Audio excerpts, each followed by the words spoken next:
Otimbi na Timbelio. Wasafi.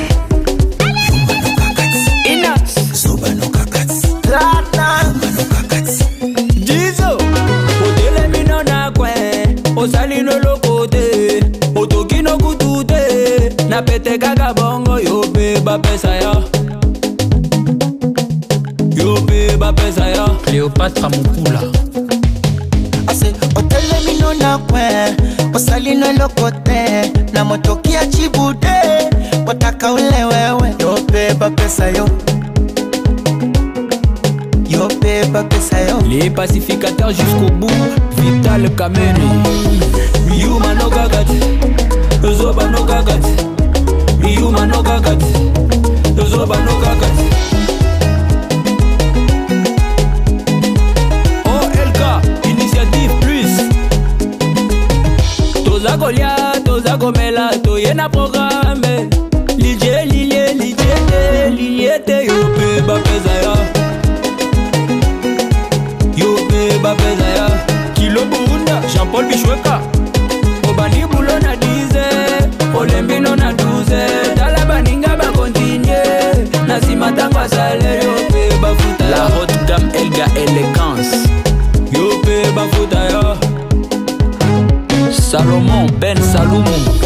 Yuma no gagati. Zoba no gagati. Yuma no gagati. Hey, Zoba no gagati.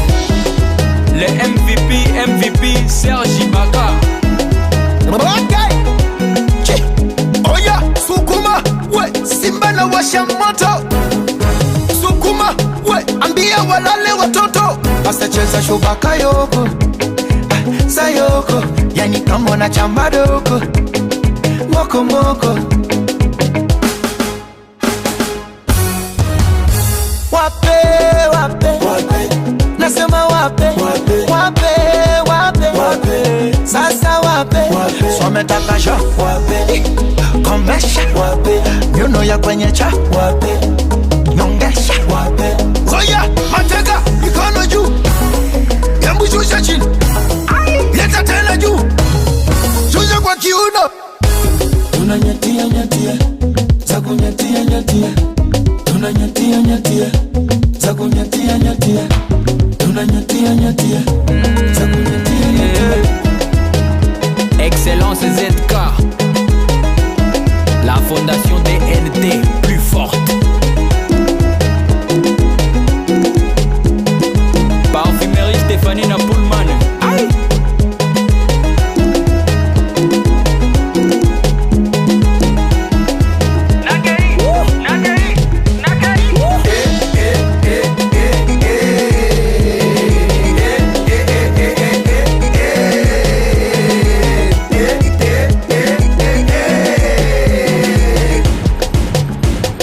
Boss, Eric Mandala, the one and only. Le patron Boss, Abed Achou. Papa Benjamin Wenga, Patty Benz. Aïe.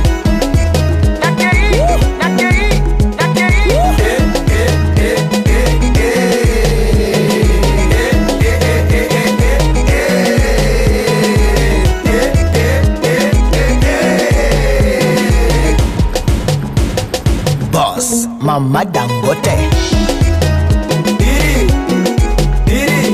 Ricardo Momo. Doni Fumwe, salimia mkubwa fella. Kindaki, Komeka Kutute, Afro Congo. Le grand Don Mendes. Le président Théo Binamungu. VIP Sans, Albert Mboyo, mon vieux.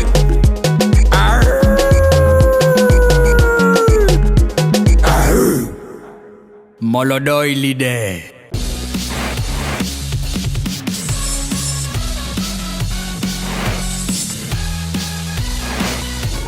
Welcome back une fois de plus, toujours dans votre émission État solide, solid state, votre émission de sport, comme vous le savez bien, hein, l'émission qui vous permet à ce que vous découvrez chaque fois vos athlètes qui évoluent à travers le monde, en Afrique du Sud, en Kinshasa, à Lubumbashi, et bientôt, comme je suis en train de vous le dire, nous serons en Angola. Donc, comment est-ce que bande qu'on a biso na kati na Angola na kati na Luanda bazali ko évoluer toujours na kati na domaine oya sport parce que to le biete état solide que défendra toujours ba valeur et objectif na biso c'est que sport na biso beaucoup plus il y a art martial bien par sport à combat et ont un niveau alors awa to na Sylveston côté bande na biso oyo ne bozo ko mona awa ils ne sont plus à présenter mais quand même juste répondre ko update la mémoire va tout sous na ressentir ce que ba mega peut se présenter afin que toi yi ba peut ko ba été awa entraînement makasi o bazo sala lelo eza réellement pour makamnini bonjour ndeko nanga what's up man yeah. Très bien bonjour ndeko bonjour bana mo ko mbaza ko landa biso à travers l'émission au état solide est-ce que vous se présenter peu au pesa bango ba sangiza ndeni bon ngai kombo na ngai eza kabe ya misi Four Faces wana eza nickname na ngai Four Faces donc Four Faces ou la qui ça cela veut dire que non na moto azana bilongi mine wana donc na appliquer kango na action na action ya balabala te ya nini te mais na action ya discipline ya sport na biso to sala to bengi MMA donc na professionnel to bengango IFC.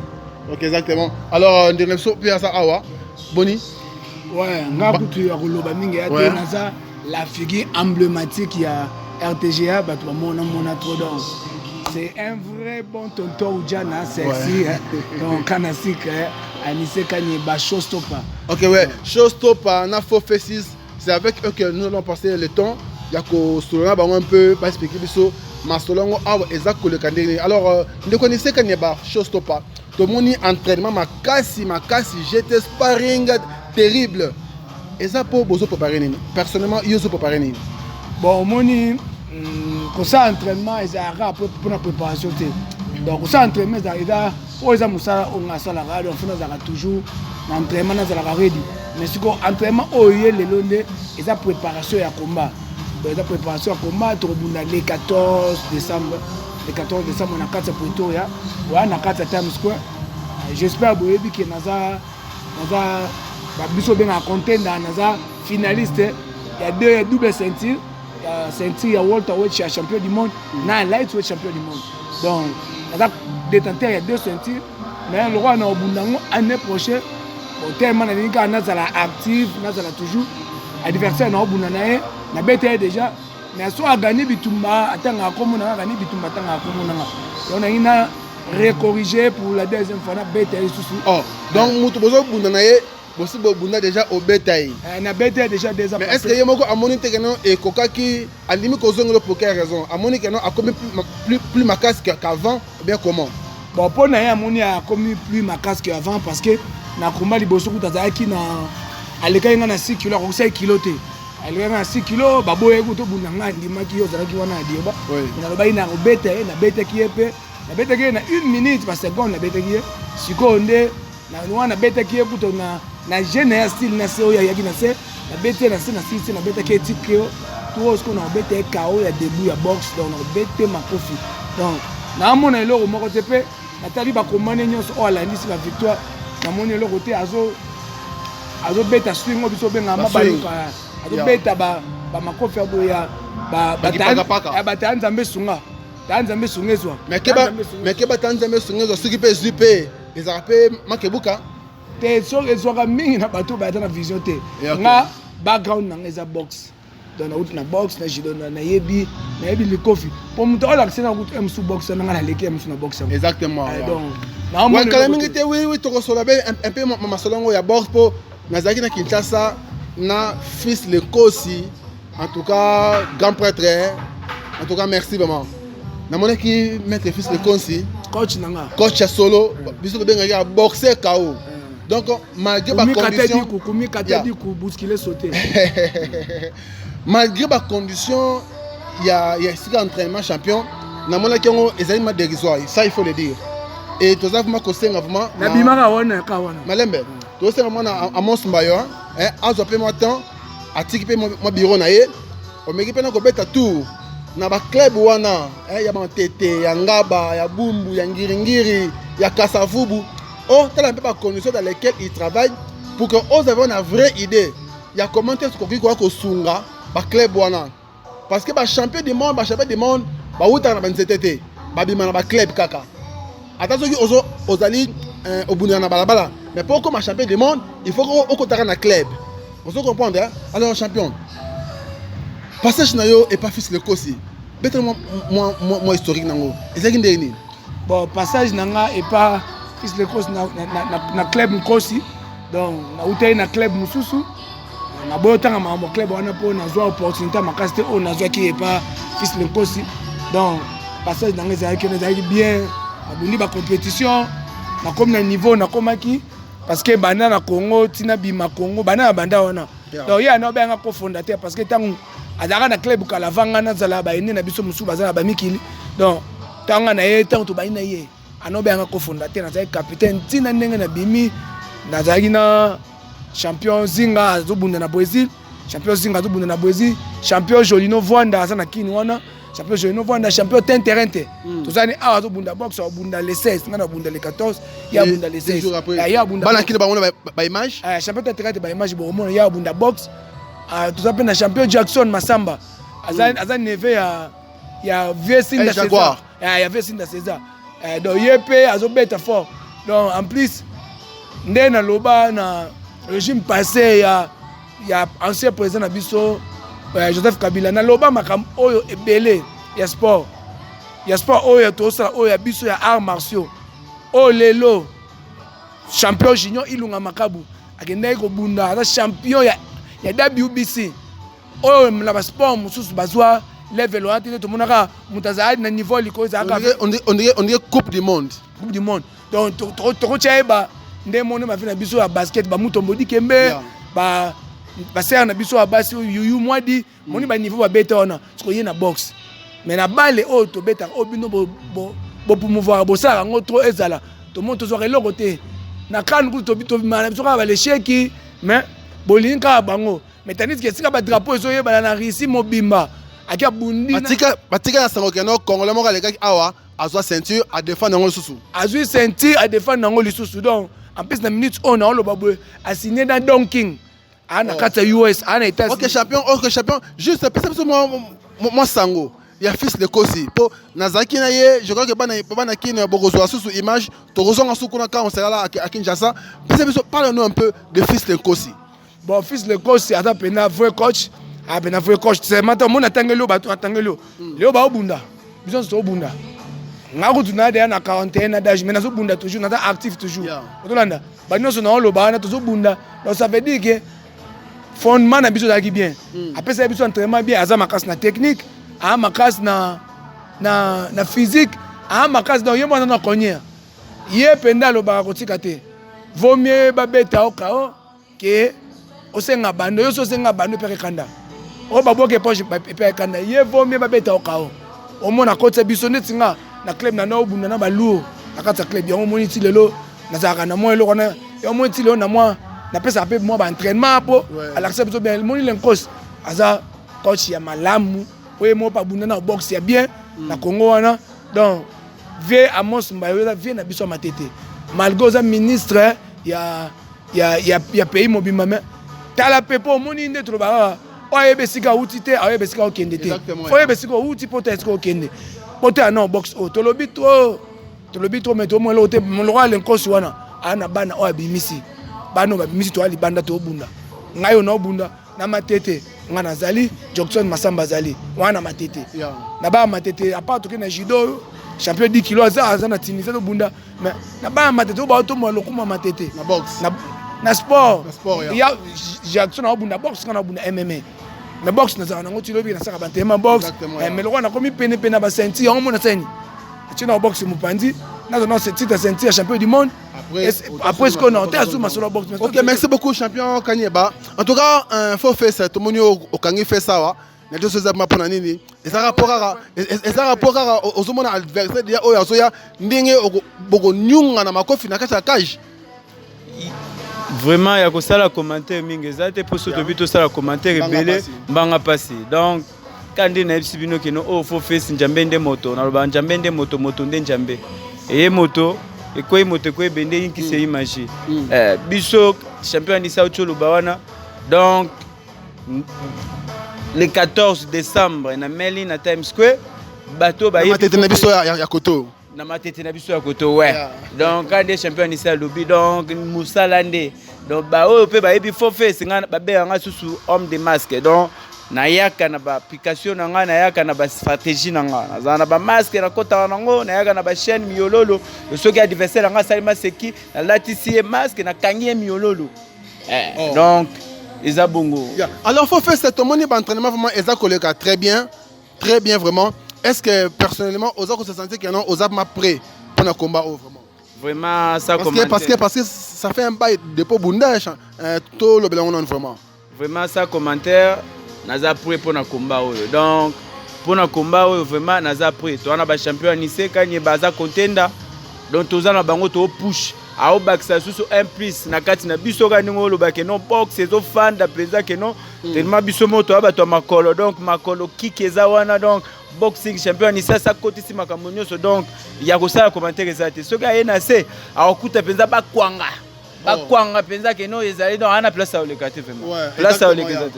Alors champion quand il bana faut faire ça tout mais rappelle un peu les derniers combats il y a champion d'achat akanaki ko livrer na Russie en tout cas courage de champion d'achat, mais et Simbagité.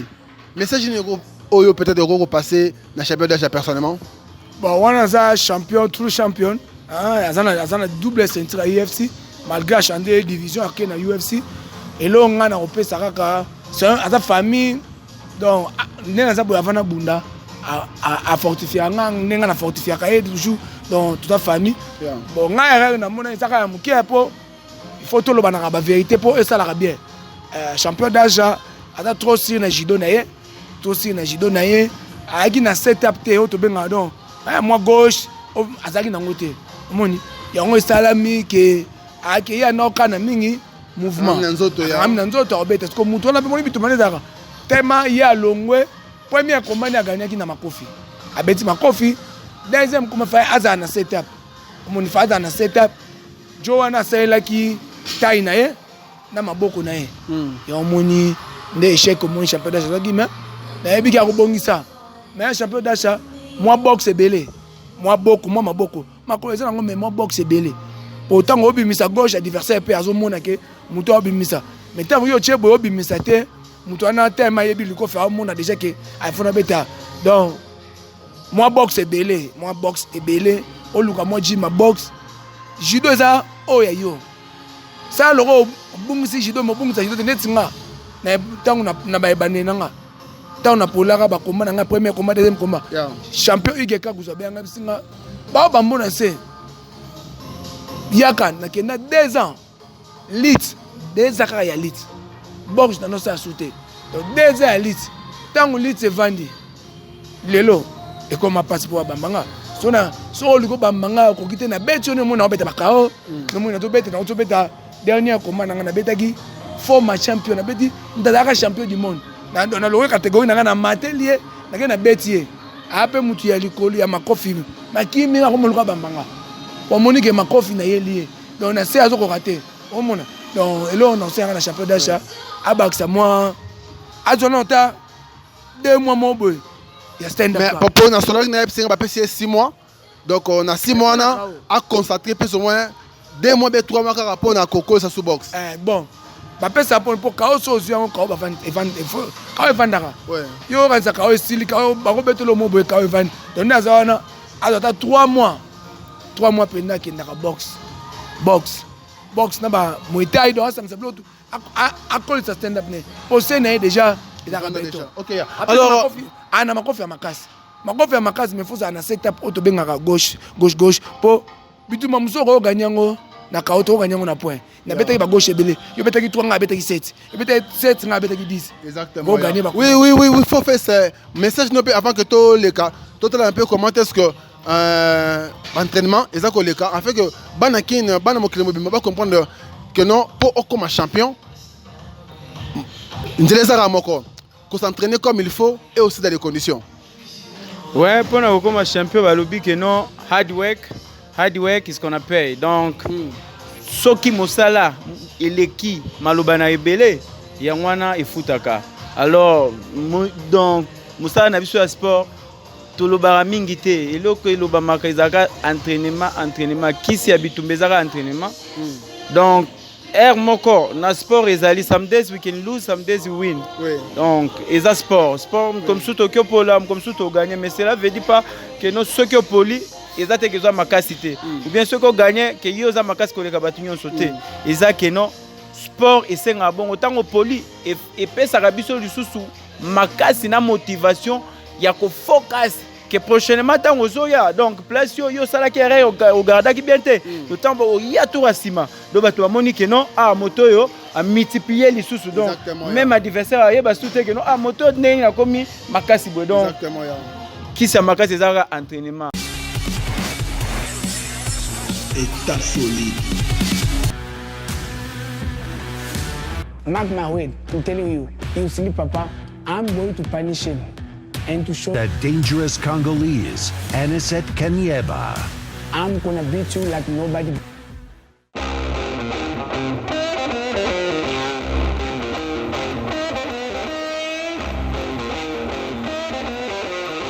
And the next fighter, of course, one of them being worked on by one of the true years of MMA in South Africa. Here we go. Round one brought to you by Dragon Energy Drink in the blue, Bagatine in the gray, Aniset Kanyeba. He has the will to win, but is his body going to allow him to? And that's the big right. No, he's one of... Aniset's closing the reach advantage in this matchup. Cam Pritchard, Sean DeLanger, Bruno McCullough. And he's got him. Here comes the shot from Kanyeba. He knows he's in trouble. He's coming back off the hex though. Kanyeba's weighing in the middle. Dino needs to clinch up and escape this. Just still hunting him down. Here we go. Winging some punches, but still there. He needs to come a bit forward and go back to that head movement. Maybe no.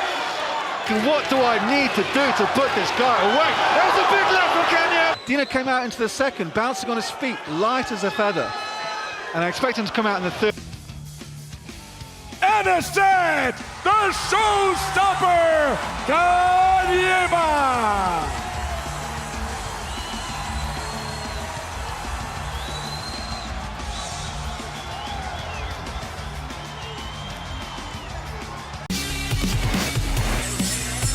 État solide.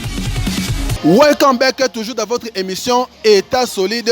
Merci beaucoup Nabil ba onyo suboza kolana biso na mokili mobimba Excel Media Congo. En tout cas Gaëtan, Francis, Nixon Maling ba le biete bango bazana pour assurer bon fonctionnement il y a Excel Media Congo. En tout cas champion Kanyeba toti kota la dernière combat na yo to monaki na il est arrivé un moment où le temps s'était arrêté. Ils attendent à Kanaki au clé. Clé en tout cas, tout le monde avait retenu son souffle. Mais na Messi a fourmi tout le champion Abima, type Masolongo peut se lever en faveur na yo. Alors, combien est-ce que yo osa fortement préparé pour nous éviter peut-être au mieux ça sous une carte à condition de peut-être sous chance et pour la deuxième fois. Ouais, OK. Bon, moni tant tout ça entraînement est la mère de la science. Donc tout ça entraînement pour tout yekola. Donc un autre entraînement tellement na pola na ba clé trop na ba submission.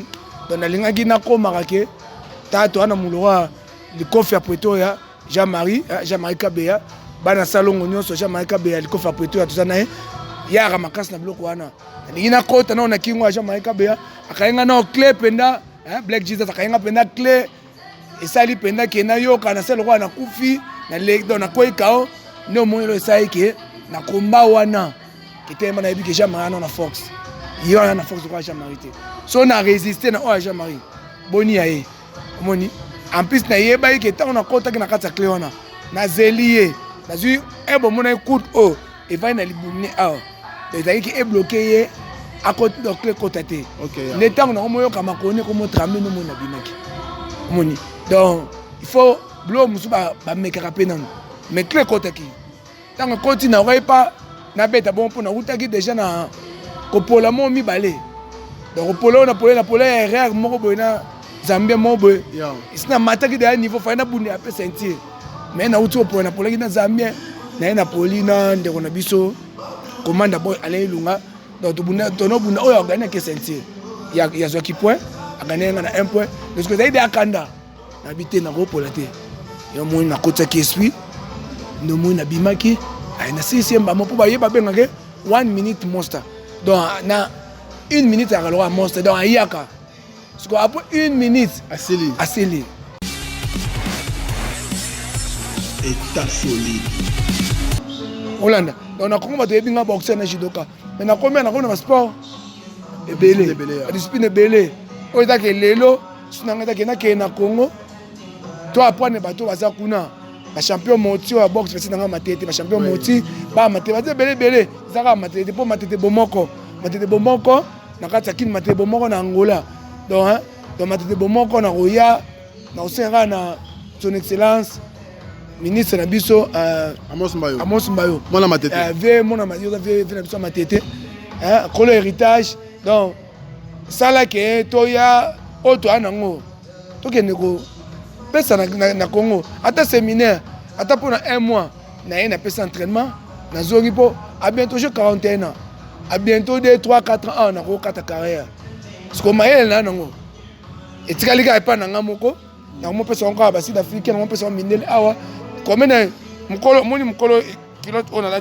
sponsor nanga Demat Pena o angolais premier coach na boxe moi sud-africain moi abunda ya mundele digas ngam na l'accès boxe na boxe ba de bel awa ba abunda ba mindele ba de belé parce que mayele nanga etikali awa souci eza ce que mayele o nango ba PCP ba créer peu moins espace mo boye o que pe o cher on a baninga pe ouais na kena cher pour président na biso ya MMA Maître Baigon à passant Maître Basaluti yoza président na biso ya MMA Maître Baigon za na bien informé ministre Rosona Maître Baigon ebineni ozwangai Jean-Luc Kazadi azona wana kutu abandi EFC boso na ngado na EFC na kute na EFC na EFC ngata na ina matin na kute na EFC otolanda donc koya wana eza mboka nanga na koya anytime to na share experience on na zanango bande ko pe ba apprendre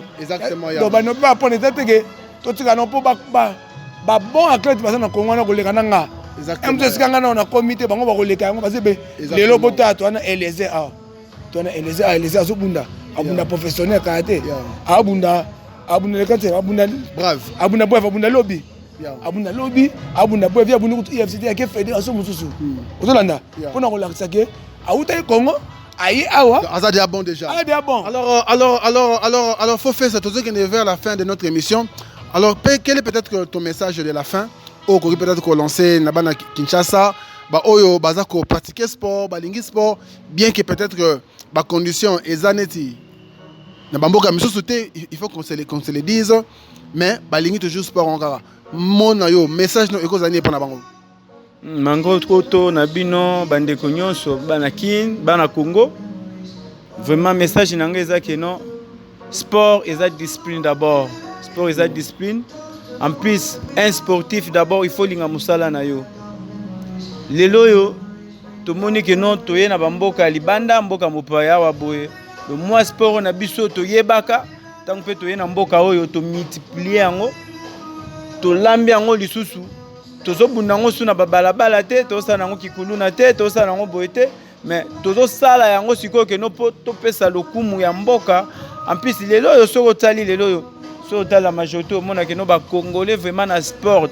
donc toza likolo donc toza penza likolo so tali même na ba mindele même atana sport ya UFC au mona ke no ba congolais to dominer mais or biso to ba tumo to koli na sport na biso na pasi to banda souffrance depuis kala mais na souffrance na biso wana efutaka elo ngana osenga ka ke no bande mususu oyo ke no bazuna chance te pour to ebi ke no na Congo baleki bakolo bande ko pe bazoya ke no o bazana batala na bango ezana en plus pe to osenga ke no vraiment gouvernement na biso président na biso ya sika vraiment ya sika fachi to osengo penza ke no président na biso papa ocha maboko na makambo ya sport donc sport na biso vraiment lelo to mona na bamboko ya bafidi sinde toza to mona ndenge ke no baozo penza ba opesa vraiment sport valeur imo otalo bi mais sport na biso vraiment pona nite na mboka na biso Congo vraiment pour na Congo na biso vraiment que non batana o toza nango banda bo que non soki que non ba fandisi penza que non makambo sport ba tie penza que non maele na bango que non to encadrer na ba sportif na biso pour le sotali que non mona que non ba sportif congolais to bima na ba façon na biso donc gouvernement na biso vraiment ba sport na biso te ba surtout que non moto mo abimi na dans les néambo moni que non a évolué moni que moto mo abimi na ba effort na a évolué mais so ekomi que non ya lelo que non encadrement et bandi banana seti likolo na seti likolo o mona vraiment lelo yo ba congolais que to bando envier soute que no to envier que no okende bodo o bando mona penza que no bato bazo uta libanda que no ba ko organiser penza ba grande compétition na Congo ko ba yebi que ba congolais penza to ba mama la ba bagarre to za penza na kuma so que no lelo que no esengi que no ba tiepe maboko na ba congolais ba sportif na biso Congo po lelo ngai ka te fasciné na za bona ko ndi mate que no ngana changer nationalité na koma moto mususu bien na bundela pays moko boyo moment que no ngana congolais et simba mais so ce ko ba avantage moko yé que non penza que non avantage yé que non bazo encadrer penza biso ba congolais na bi que non tenga na ko souffrir te pona mukanda na ngai que non na bi que non na okendo bunda na Congo na ko bunda libanda na zongi na mboka na ngai oh nga na ozwa libanda na ye na bongisi yango na exactement yango ne vision ya team champion team DRC ezali ya ko créer un rêve congolais pour ba sportif na biso parce que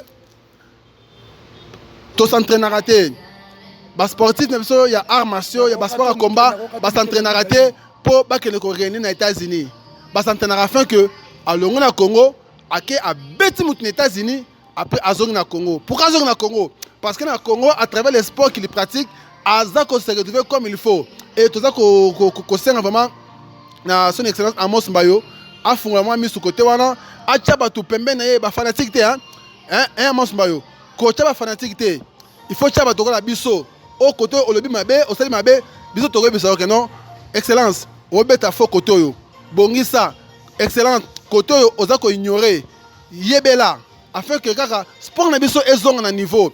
Parce que c'est normal que dans le Congo, la discipline de sport est amateur. Comme dans le football, c'est un Django. À ta discipline est professionnelle. C'est normal un grand pays comme le Congo. En 1974, et peut-être qu'il mange Moroboé. Mais le lot, wap image dans le football. Wap image dans la boxe. Wap image dans le tennis. Wap image dango en quoi est-ce que tout ça na image moko na monde exacté alors en tout cas côté moi to bon alors champion moi le bona souka pe moi il est na souka pour na bande oyo balingi sport na Congo malgré ba conditions za moi manyanga mais balingi toujours ko serrer ceinture na bango pour ba continuer ko pratiquer sport comme il faut ouais ngana olo barabu moi na Congo wana to ana ba boxer to ana ba boxer to ana champion mbidi ana Congo toi un champion Eric Atompa Besengande azana Congo toi un champion Tyson azana Congo toi un champion Spiritus ba na Congo wana bazaba bon baba toi un champion Ben Makangila Ben Makangila azawana me eloko moko to mona te na osenga na son excellence Amos Mbayo lelo venanga biso vewana yebi na zana ye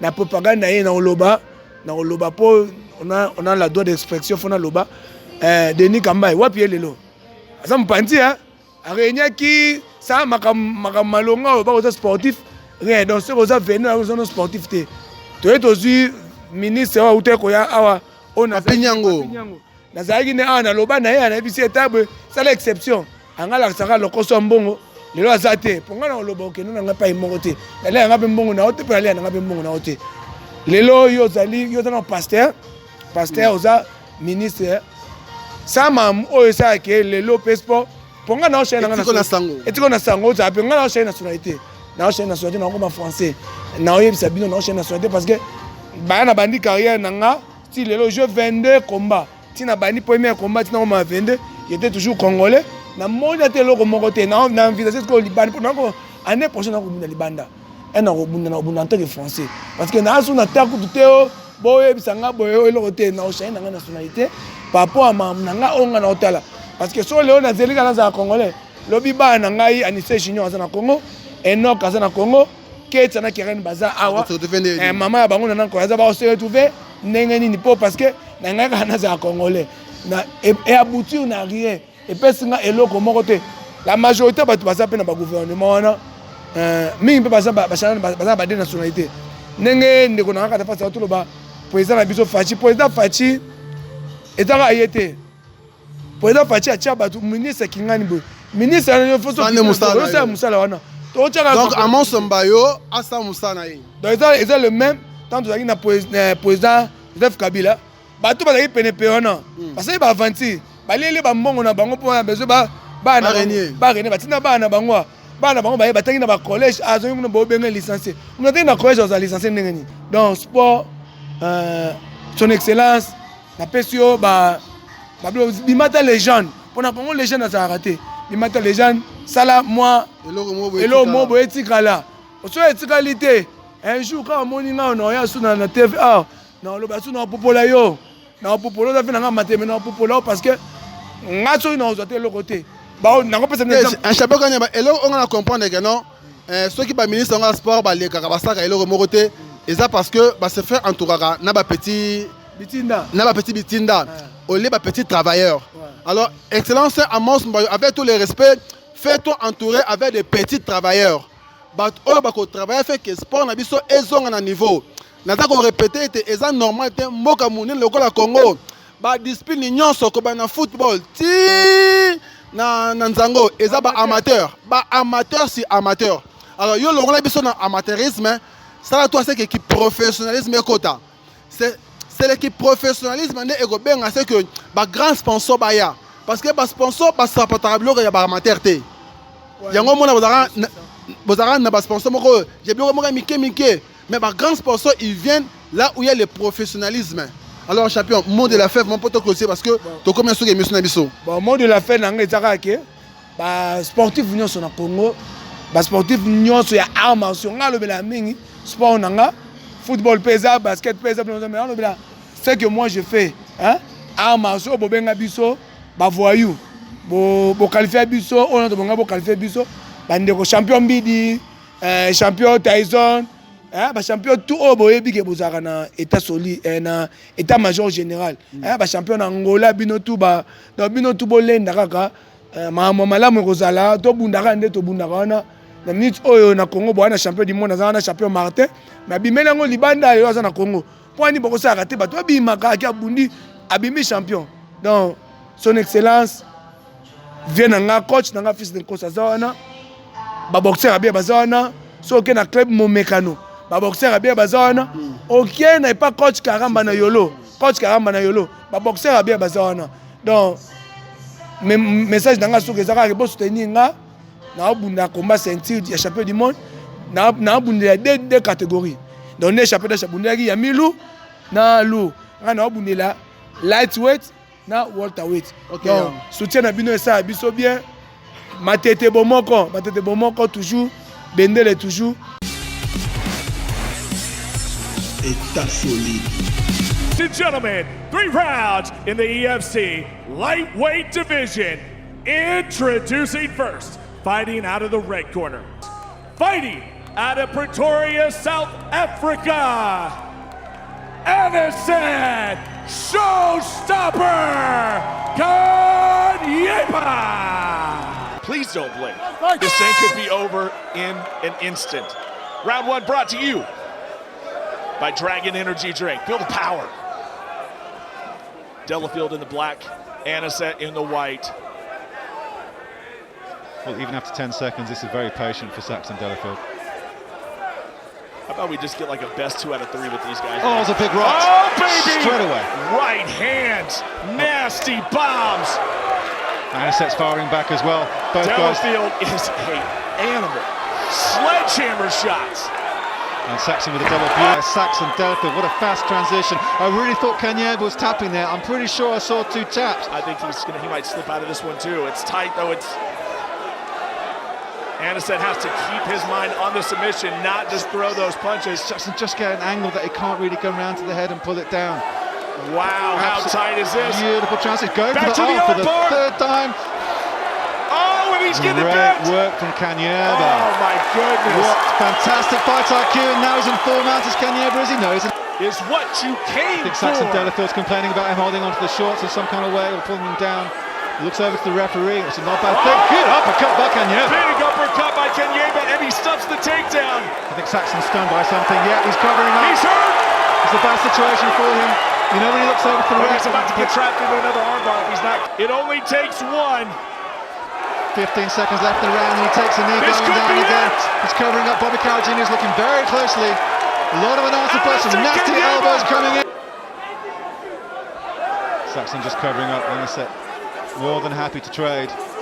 Not much Nice coming move. back This his is way. the best movement we've seen out of Kanyeba in a while too. The way he's evading and circling. Yeah, there's not a huge amount of power in Saxon Delafield. That was really Oh, hard. and a beautiful counter by Delafield. The Sax bomb. Uppercut again. Oh, beautiful. There he goes for the a good uppercut right. again. And Still now got it. circling. Still Kanyeba's dangerous. fighting so smart. But the Sax bomb doesn't give a crap. Oh, good left and a straight right. How much can he take? Delafield Oh, he's taking a fair bit of punishment. standing. Looking up for that big overhand right.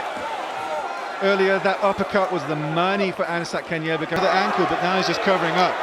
Tries a backhand right, which is not working. It's a dangerous position to be in because Bad Anisette's spot. still got this the cardio. This is not where Delafield circled in one direction because Saxon might time that.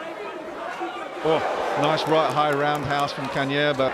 Good takedown defense from Kanyeba. Lovely trip by Saxon baby, Delafield. and right Ready into to full mount. Oh, a big round of pound. That was a big left hand. He's got the arm again. He's trying for the arm. Let's go of it.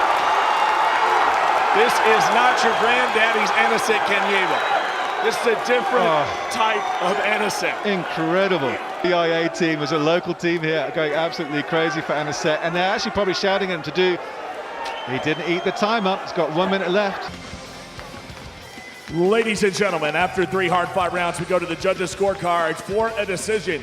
Judges score this contest 30-27, 30-28, 29-28.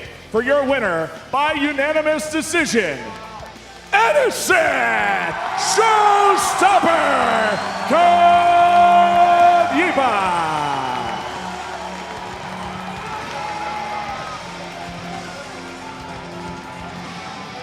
I'm here with Anisette Kanyeba. Anisette, I think that's one of the most greatest fights I think we've ever seen in the EFC lightweight division. I know you're always going to call for a title shot and expect you to call for a shot at Joe Cummins' belt now. Elena Lunga, yes or no? Yeah, I want to thank my God, Lord Jesus, because everything, it's only God. Yeah, you know, it's a fight. Thanks, Sax, because on our first fight, I finished him quick. And then I know he's gonna come. That's why I told there's nothing to prove. He needs to prove a point. I don't have a point to prove. But I'm #1 contender of lightweight and welterweight. And then next fight, weight gram. What? What next? So you're happy to fight either Elena Lunga, Joe Cummins, or Tamba Garimbo? I'm gonna fight whatever you're gonna say.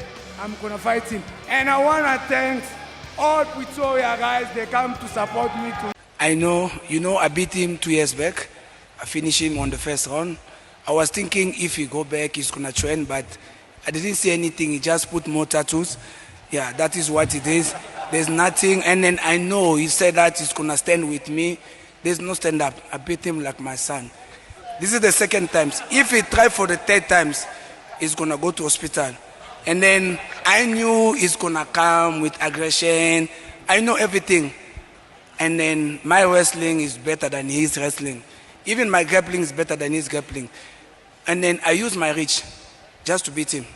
And then I know he's gonna come to prove a point. There's no point for me to prove. And I was already #1 contender of lightweight and then welterweight as well. I just take this fight because of I can't see it because I'm a fighter. Any single fight, if you win, he just call me up. And he said, he deserves what he get now.